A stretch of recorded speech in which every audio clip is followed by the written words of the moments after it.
The fear of rejection and judgment. Imagine you're standing in a room full of people. Everyone is talking, laughing, connecting, but your eyes keep shifting to the floor. You want to say something, but a voice whispers, "What if they laugh? What if they reject you?" So you stay quiet. The room moves on without you, and you're left with the silence of your own mind. Rejection doesn't even have to happen in reality. Just the fear of it is enough to lock you in a cage. Psychologists call this fear of rejection and fear of judgment a deep belief that you are not acceptable as you are. Your brain plays the same loop: if they reject me once, everyone will reject me. If they judge me once, they will always judge me. And the more you replay that loop, the stronger it wires into your identity.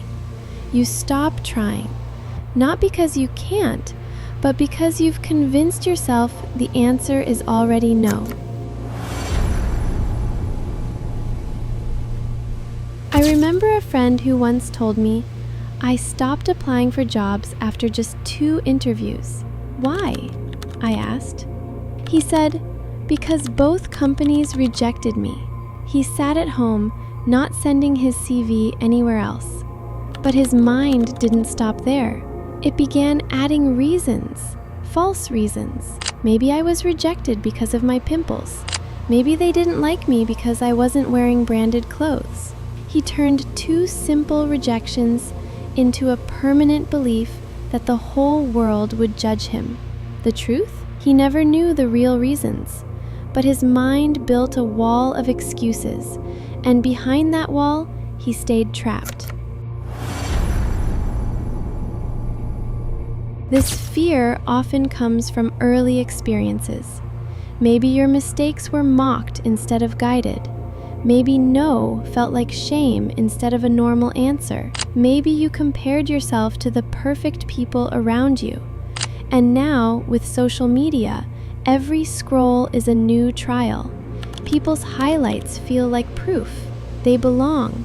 You don't. Your subconscious absorbs that message until it feels like truth. You can't erase this fear overnight, but you can stop letting it be the judge of your life. 1. Reframe rejection. Every no is not a failure. It's redirection. Most successful people faced rejection dozens of times before one yes. 2. Collect proof. Each time you are not judged harshly, write it down. Your brain needs evidence that the world is not as cruel as your fear says. 3. Limit comparison. Mute the voices, online or offline, that make you feel small.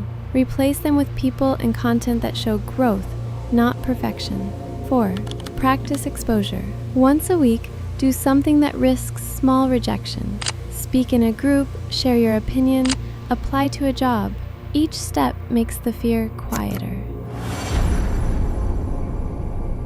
You weren't born afraid of rejection. That fear was planted in you by others, by moments, by lies your mind believed. But remember this: rejection doesn't define your worth. Judgment doesn't erase your value. The real failure isn't being rejected. It's rejecting yourself before the world even has a chance. Your friend gave up after 2 interviews, but imagine if he had sent 20 CVs, 50, 100. One yes could have changed everything. The fear of rejection may whisper for the rest of your life, but every time you step forward despite it, you turn the whisper into silence. And every time you choose courage over fear, you step closer to the life that was always waiting for you.